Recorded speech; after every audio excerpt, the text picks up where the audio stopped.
Hello there everybody, Professor J here, and welcome back to Assassin's Creed 2. And just so y'all know, this is literally a right off the heels of the last episode. So, yeah, let's just get into it because I really want to continue. Just gonna pop that, and let's get into it, shall we? And here he is, our campione Ezio. Oh, hey, Ezio! I see you wasted no time starting the celebration. And why not? You've done us a great service, Nipote. With Vieri dead, La Toscana will grow quiet once more. Do you know Toscana. what that means? Basta lavorare. Si passa tutto il giorno a bere. E a puttane. What? It's true. Come, Ezio. What will It is! Yes, uncle. I mean, he's not wrong. Oh, wait, I just remembered, there's something I need to read. Hold on. Another Spaniard. He is Rodrigo Borgia, one of the most powerful men in all of Europe, and leader of the Templar Order. Which makes him responsible for the murder of my father and brothers. Yes, and he will kill you too, given the chance. Then I must stand against him if I wish to be free. But not until every other Templar has fallen to my blade. Father's list will guide me. Where will you go next? Firenze. Francesco de Pazzi will share the fate of his son. A sensible next step. No doubt he intends evil for the city. All right, that's enough grim talk for one night. I'll be in my study if you need me. I shall read the letter my uncle gave me. There we go.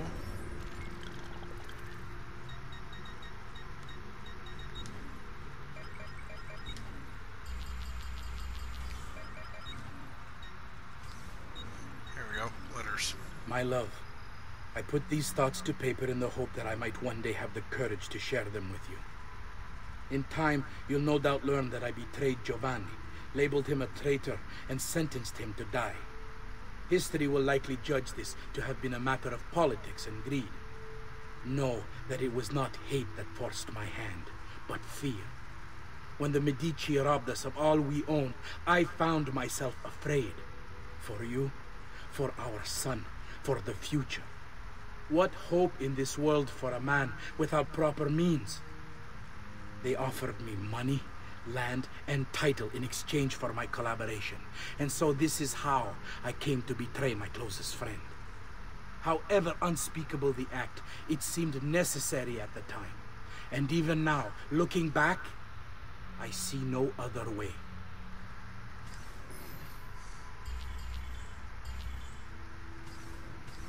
Wait, what was the name of the letter?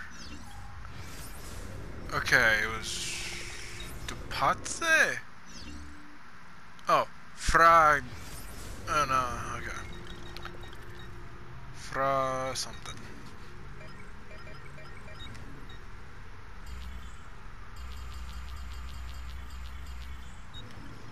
Messer Francesco, I have done as requested and spoken with your son. I agree with your assessment, though only in part.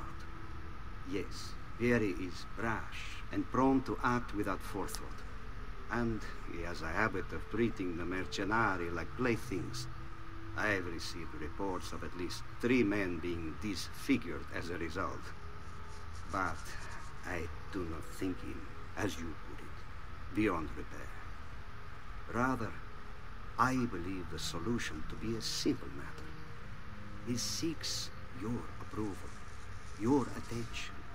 These outbursts of his are a result of insecurities born out of a sense of inadequacy. He speaks of you often and fondly, and expresses a desire to be closer to you. So, if he is loud and foul and angry, I believe it is simply because he wants to be noticed. He wants to be loved. Act as you see fit on the information I've given you here. But I must ask that we end this correspondence.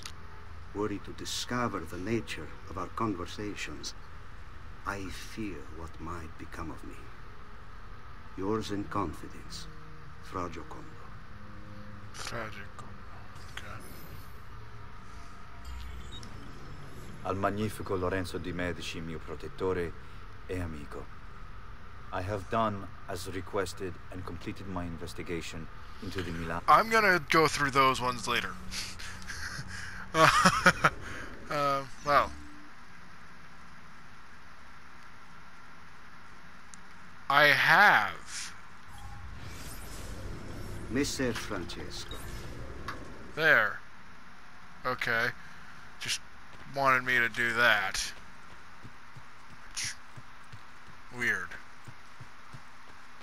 Okay.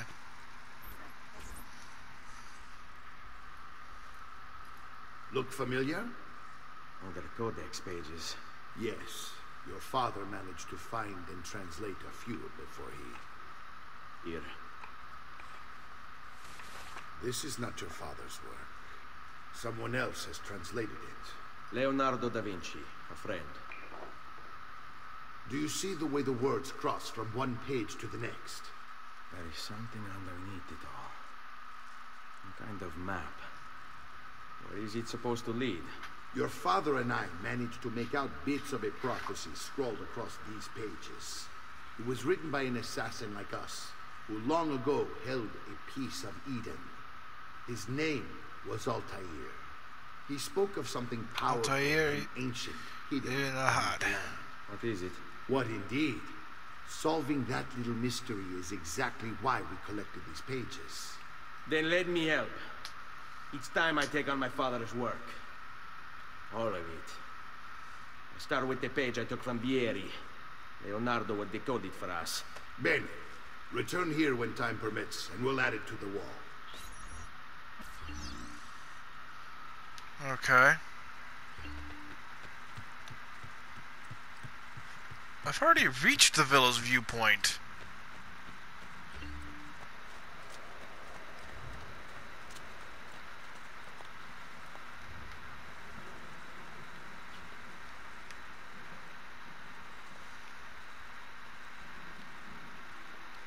Right around here in Assassin's Creed Brotherhood, a cannonball falls right about here and knocks Ezio off the roof. I mean, spoilers, but still, it's gonna be the next one I play. I'm gonna play these chronologically, which unfortunately means I have to get Unity. Great.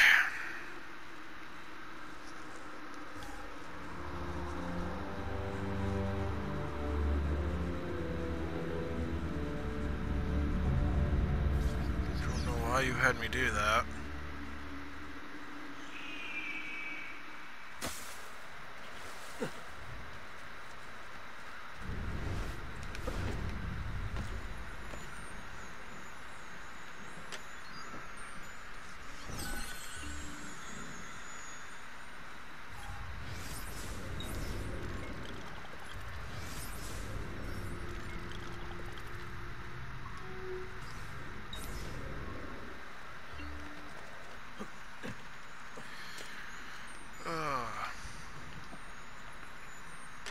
Now I have to find 4 codex pages, which is weird because this is going to make me up to what, 8? Database, documents, codex pages. 1, 2, 3, 4, 5, 6, 7, 8, 9, 10, 12, 13 codex pages. Some of which are the ones that were already in the,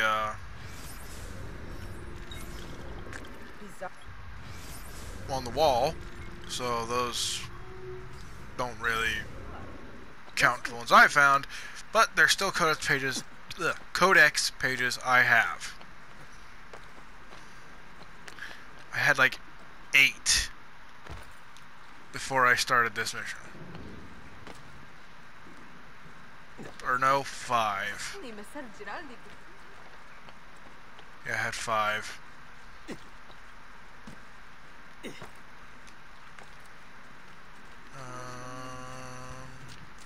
I thought so. When in doubt, run around the street. Last one is going...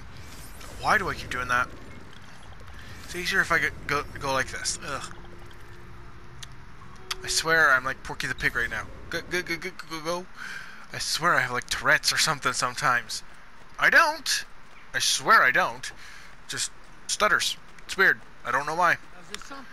Well, I'm gonna cut back to when I gallop my ass over to there.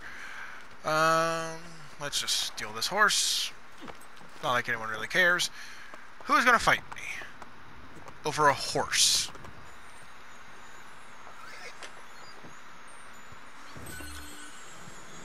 Trading one horse for another.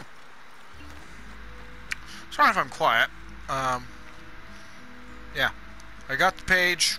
Came here. Oh, finally I can start upgrading this place. Claudia Auditore. If you want to read it again, you're going to have to pause, because I'm not going to go through and read it for you.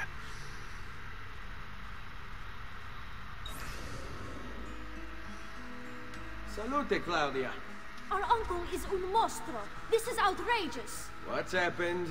He's making me work. If father was here, I'd never be stuck behind a desk like this. And what are the terms of this supposed enslavement? Since someone decided we're going to stay here, Zio Mario suggested we try and find the money to repair the villa. Problem is, there isn't any. I bet I can bring in some money. Oh, great. More work for me. Well, benissimo. If you start paying for improvements to the town, I'll keep track of them in this book. And since I have nothing better to do, I'll also make note of any objects you bring in from the outside. If you actually get this place up and running, travelers might visit and spend money. Although I doubt anyone will want to come this far out of the city. But if they do, I'll keep the money we make in this chest. You're going to have to show up to take it to the bank yourself. Because when it gets full, I'm just going to take the extra cash for myself. Capito? Deal. Understood. So, currently I'm making 185 florians every 20 minutes.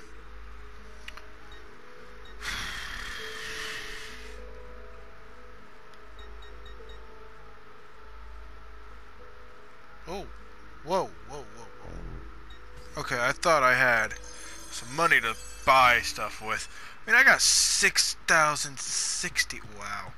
Okay, Claudia will now store the villa's money. Talk to the villa's architect. Buongiorno. Is there something wrong? Ser Mario hired me to deal with this mess, but I'm an architetto, not a miracle worker. Without money, I can't fix any of these buildings. And if someone brought you money? Then we'd be in business. You must be Ser Ezio. Am I right? Yes. Uncle, I like this architetto. He gets very observant when he can smell mud. If you want to fix up this town, I'm going to need it. I have a price list here for new shops and renovations. Just bring me gold, make a choice, and I'll begin at once. If I build you a shop, you, as the landlord, can purchase goods there at lower rates. If you invest more money in the shop, you get an even greater discount. As for renovations, well, you'll be bringing the town and villa back to life. As Ser Mario tells me, that was very important to your great-great-grandfather. Plus, when you buy shops and renovations, you'll be increasing the number of people who visit, causing your income to increase. So, let's take a look, shall we? I'm sorry, when he can smell money. I've been laughing my ass off ever since that comment. Okay.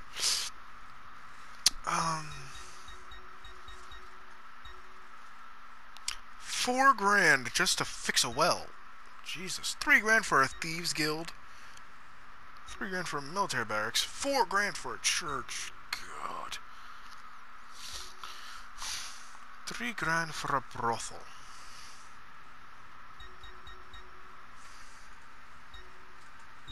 I think we're going to open a bank first.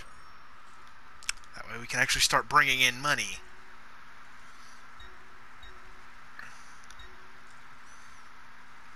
Do not question my choices.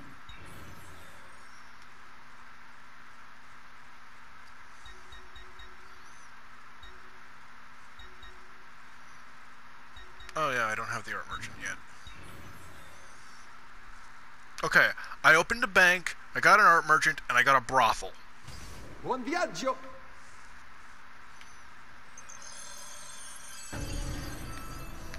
You're to renovate the architect allows you to renovate the buildings Monteriggioni. This will increase the villa's income. Whoa, I just added 5,250. Whoa, that's a lot. Oh, yes! Yes, I'm gonna shut up here. Ezio, my boy.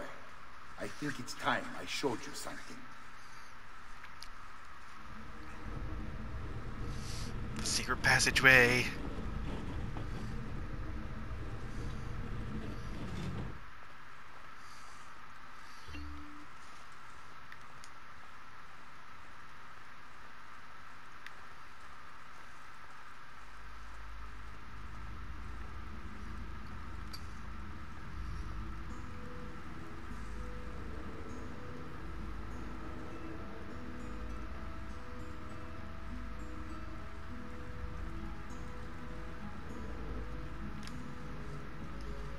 This is the sanctuary. It was built by my great-grandfather to honor the memory of the Assassin Order and protect its secrets. Look around. These are the assassins who guarded the freedom of humanity when it was most threatened. And this is the armor of Altair. Little is known about Altair's life, but his armor is light and very strong. I'd give it to you, but I don't know how to retrieve it. My great-grandfather told me it would remain locked away until all its protectors were made whole. I heard rumors of crypts located throughout Italia, hidden tombs filled with treasure, where these six were moved centuries ago. Maybe they have something to do with it. In my younger days, I sought the six myself, with no success. Perhaps you will have better luck. In order to achieve perfect synchronization with Ezio, you have to get that armor. Trust me, Rebecca. I will be getting this armor. I will. Altair's armor lies behind the gate. The gate is fixed in place by 6 locks. Yeah.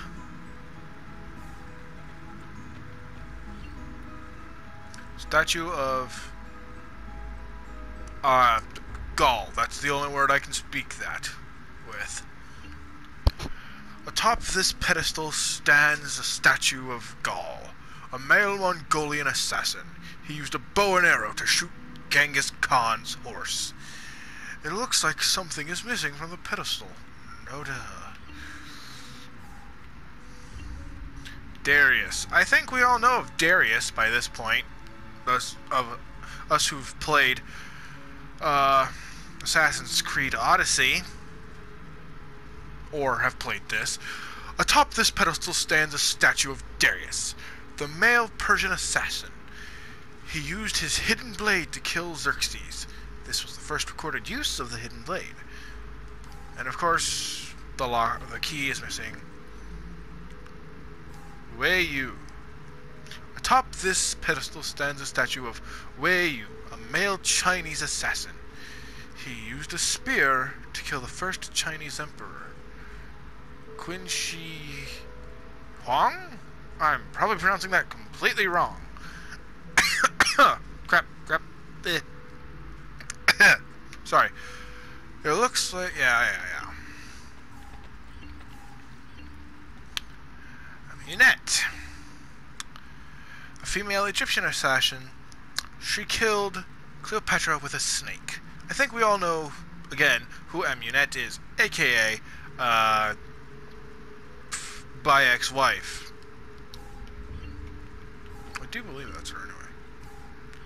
Yeah, it was Amunet.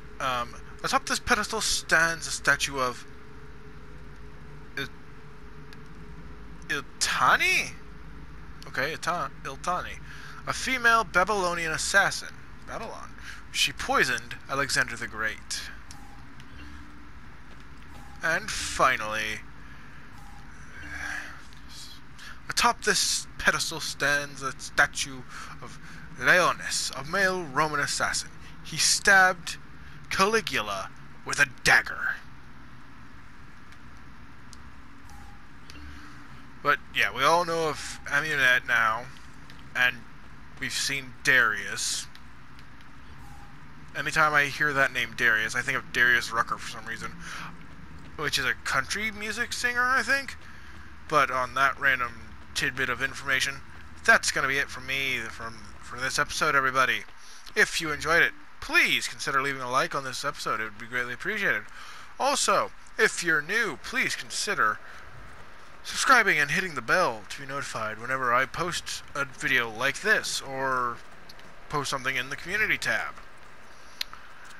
But, or, if you want to stay up to date, you could follow my Discord, which will be linked down below in the description. But enough of me rambling. Until next time, everybody, this is Professor J logging off.